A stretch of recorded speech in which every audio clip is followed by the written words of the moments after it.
plaintiff, Lillian Hughes, met the defendant at church, where she's been a member for 27 years, and the two of them eventually got married. Lillian claims the defendant became verbally and physically abusive, and she's suing him today because he beat her so bad that she blacked out. Defendant Charles Hughes says after they got together, Lillian became extremely demanding and treated him like a little boy. Charles says Lillian's nagging turned into verbal abuse, and although he admits that he hit her, he insists it was in self-defense because she attacked him first. Prove your case.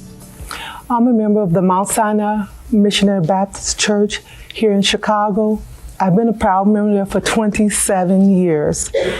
And during the time I was there, I met Charles, and we started dating, and fell in love and got married. We've been married for 6 years. The relationship was going okay up until 2008 and 2009.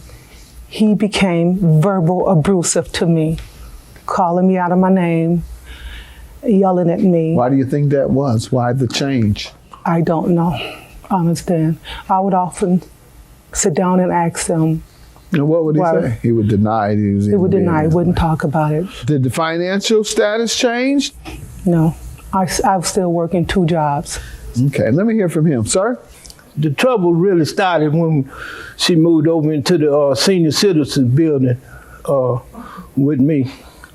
And she couldn't adjust to being around older people. How old are you? 68. How old are you? I'm 50.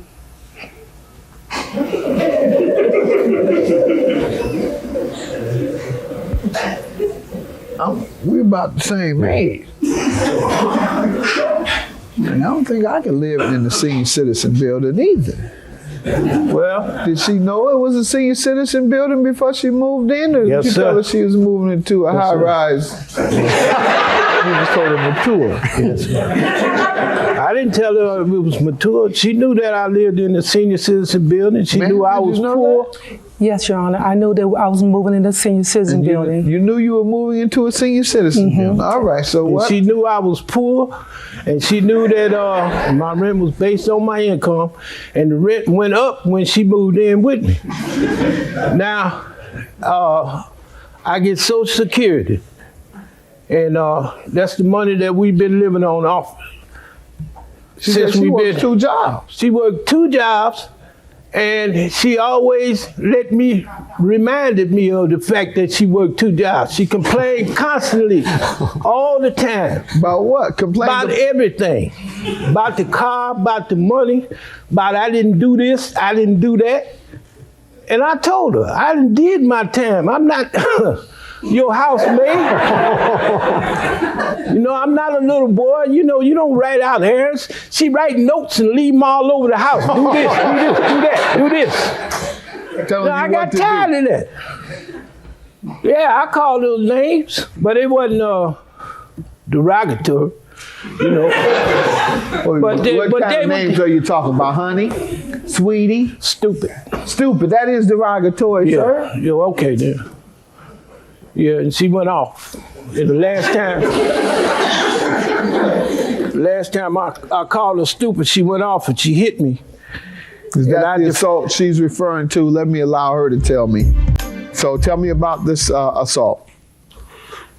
Recently, in 2008 and 2009, after the verbal abuse, he drew the line, and then this year, he became physical abuse.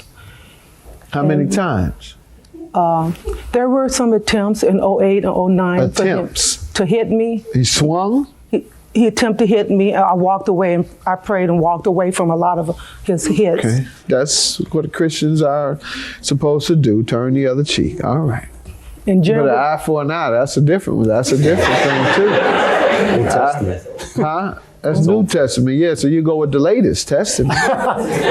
Old Testament say turn the other cheek, I believe. In the New Testament say an eye for an eye and a head for a head. No, it don't say that part, a head for a head. Your Honor, that's not true. You weren't swinging at her in 2008 and 2009? No, sir. All right. No, sir. In fact, I was the one who would get up and leave out of the room only to have her to follow me into the next room and verbally assault me constantly. Say what? Nagging about everything. How come I didn't wash the dishes? How come I didn't take the garbage out? How come I didn't do the clothes? You left fingerprints on the refrigerator. You didn't clean out the microwave. You know, Ma'am, he doesn't sound like he's making this up. Is that true? You bother him about fingerprints? No, sir.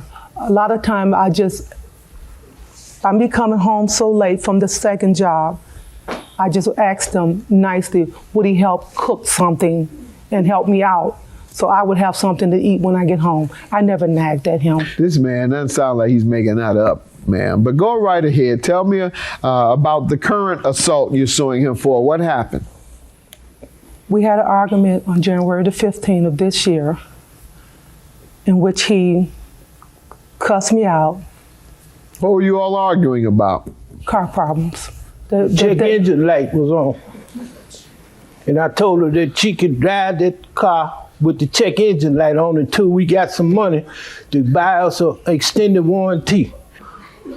She went off, she talks at the top of her voice so loud that you can hear it all the way upstairs. I know them people next door, they say, there they go again. She sounded so... There they go. She sounded very sweet and innocent today, sir. It's hard for me to imagine this woman to be in that. Well, trust me, I'm not making this up. Ma'am? When I called him, he hung up on me. On the 15th. No, That's what the we're talking 14th. I told him there were several lights blinking. There was more problems in the car, several lights blinking, and the car was not running right. And he said, well, just drive it the way it is. And then he hung up on me and bring it on home. The next morning I got ready for work. That's when he went out and he checked the car and he said, well, the light is on, but you can drive it to work just like it is. And I said, well, since I've bought a week ago, I bought the warranty. Mm-hmm. I said, when would it call the service department and have them, you drive me home, drive me to work and have them look at this light and see what's wrong. And that's when he verbally yelled at me, cussed me out. And then he started, he beat me up in my face. Where were you all at? I was in the hallway. I was already ready for work. So and then he left me in the hallway. And when I came to, I grabbed my purse and keys and I ran to the car. So you blacked out? I blacked out. I was on the floor in the hallway, knocked out. And he left me and went into the bedroom. When I dialed my daughter, she told me, Mom, you drive away from there, I'll meet you. I said, no, meet me at the Bellwood police station. Mm-hmm. And was he charged? He was charged. Let me hear from you, sir. Yeah, I hit her. I was defending myself. She hit me. This is what I was trying to tell you. She was the aggressor. We were standing at the door. We was face to face, nose to nose. Arguing. And then she went off, told me to get out of my face and hit me 3 times, and I protected myself. Where did she hit you? No, hit me in my chest and in my face. And I didn't hit her. Did you tell the police that? Yes, sir. Did they charge you? Yes, sir. Why?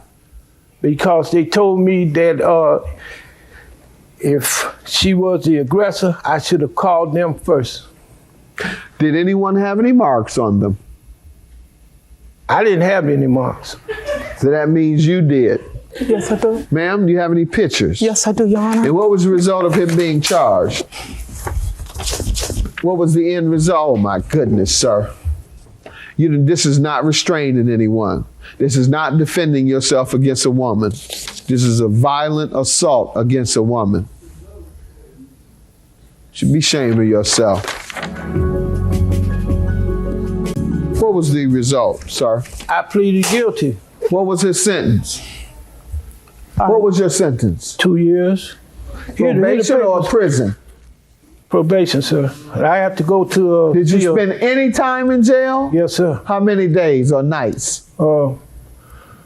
all night Friday and half the day Saturday. And who bailed you out? My brother, How much? $100. They gave you a $100 bail for this, sir. I never saw those pictures.